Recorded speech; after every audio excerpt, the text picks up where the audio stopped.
Arsenal Roundup News. I'm your host, Richard Espinoza. 2A Arsenal Roundup News is your primary source for Second Amendment news, whether it be good, bad, or ugly, whether it benefit your Second Amendment rights or cause an effect on your Second Amendment rights. We give you the news that matters the most. Well, ladies and gentlemen, today is the last day of 2A Arsenal Roundup News for 2025 as we ring in the new year. And I just want to wish all my fellow American patriots out there a happy new year. The new year is going to have many challenges this year. And we got to face a lot of things. Number one, our fight for Second Amendment rights. There's not going to be any end to it. It's just the way it is. And we got to continue to fight the good fight and continue doing what we know we can do in 2026. And there's a lot that's going to be going on. And I just want to take this time and thank gun owners of America for all the work that they've been doing, for helping law-abiding gun owners such as myself and many others in keeping us informed and just fighting the good fight. If you recently watched Jarrett Ames from Guns and Gadgets, one of the most interesting topics they talk about is that now the federal government and the Department of Justice are now making the claim that owning a pocket knife or carrying a pocket knife is exempt from the Second Amendment. In other words, it doesn't qualify to be part of the Second Amendment. Really? Well, first of all, the Department of Justice has it all wrong. Any weapon that's a bearable arm, whether it be a slingshot, whether it be a spear, whether it be a sword, or a pocket knife, or a switchblade, it's a bearable arm. And our founding fathers gave us that right to carry any bearable weapon.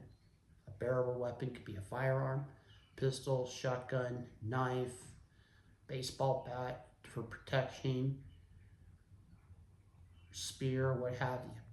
It's a bearable weapon. And unfortunately, the Department of Justice wants to take away our even a right to owning a pocket knife. Now, we all know that pocket knives come in a lot of use.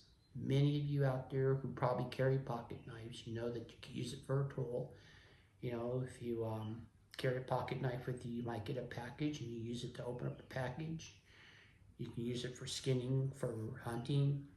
There's a lot of things that you can do with a knife.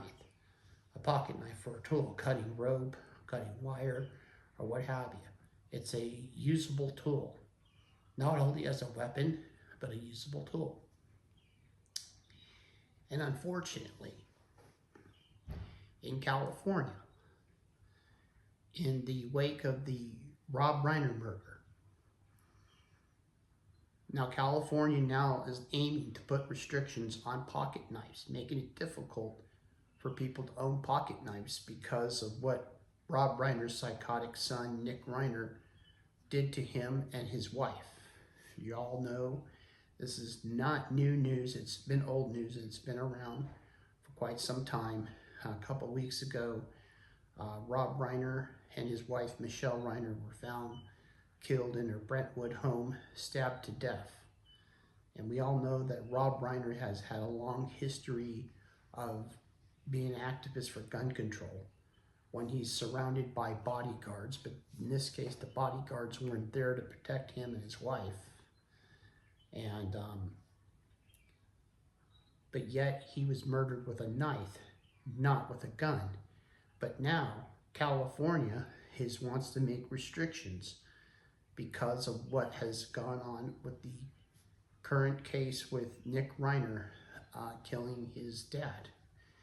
And Nick Reiner has been known to be a loose cannon. He's had a long history of drug abuse.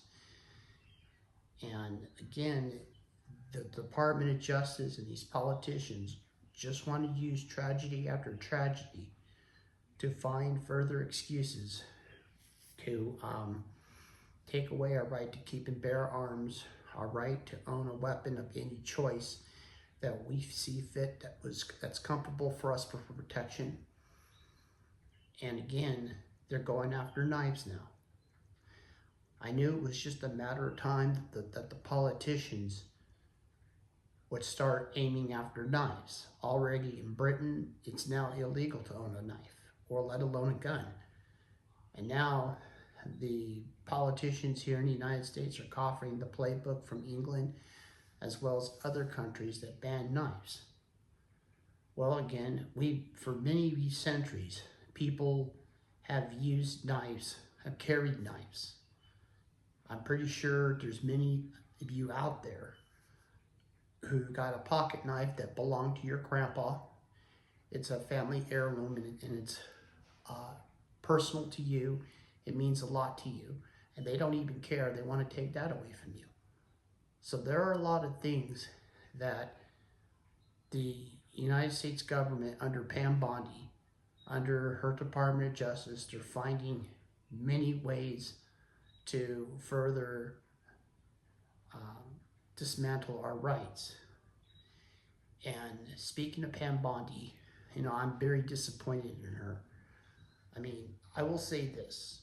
Pam Bondi may have done a great job as a prosecutor in getting rid of dangerous criminals off the street, granted. But what upsets me is that she talks the talk but doesn't walk the walk. She talks about arresting some of these people who've committed arson and committed gun crimes. But she's not going after these people. But she's wasting her time going after law-abiding citizens. And what also disappoints me is that I think that Pam Bondi is simply afraid of the backlash she'll get from the Democrats if she were to stick up for law-abiding citizens. But to be fair, we had not had a good attorney general who's been sticking up for law-abiding citizens. And the reason why is because, keep in mind, they're elected. They are appointed by elected officials. Whoever becomes the next president, the president appoints the next attorney general. And a lot of these attorney generals always have a gun to their back by the anti-gunners. In this case, the Brady campaign for many years, has dictated towards other presidencies and other attorney generals, and basically blackmailing them if they didn't pass this law. And basically, when Bill Clinton got into office, you had Janet Reno, which was heavily supported by the Brady campaign. And of course, George W. Bush, he's had some weak attorney generals. And then you had Eric Holder with under Obama, who was highly praised by the Brady campaign. And a lot has to do with the fact that these attorney generals are under the microscope of these gun control groups. And if they were to stick up for us, then you would hear a lot of backlash. And that's what they're afraid of. They have to show some guts and say, you know what, we are the Department of Justice. We need to stand for justice with law-abiding citizens. And I think a lot has to do is that Pam Bondi's a scaredy cat when it comes to being pressured by the gun control groups. And these gun control groups put a lot of pressure on these attorneys, whoever is the member of the Department of Justice. But there are a lot of challenges ahead in 2026. So putting that aside, I want to reach out to you. What are some of the things that are important to you? Is there any unjust laws that are going on in your state that you want to bring to my attention? Is there something that you feel that needs to be changed in your state that would benefit gun rights? Do you feel that there is a governor that you're not happy with that is violating your gun rights? take the time and send me an email. My email is RJ Espinoza. That's RJESPINOZA .roundupnews@gmail.com, and just tell me what the legislation is about. Will it benefit your Second Amendment rights? Will it harm your Second Amendment rights? Just send me the email, and just tell me what state you're from. You can either leave your name anonymous, or you can give me your first name, last name, or just your first name. I can say this is such and such from Ohio, or this person from Rhode Island, or whatever. Just send me an email and just give me some tips that you want to present to me so I can get the word out. Help me help you. And that's my goal for 2026. I want to reach out to people who watch my videos. I want to reach out to you and help you in any way I can, and to be your voice, because that's what I'm here for. We're all in this together, because to me, the Second Amendment is important to me, because it's our important right that this country has. Our founding fathers shedded their blood for this right, because they knew that one day, there could be a day, that all the freedom that they fought and died for could be fallen to the ground if we do not follow through. And that's why our founding fathers wrote a constitution.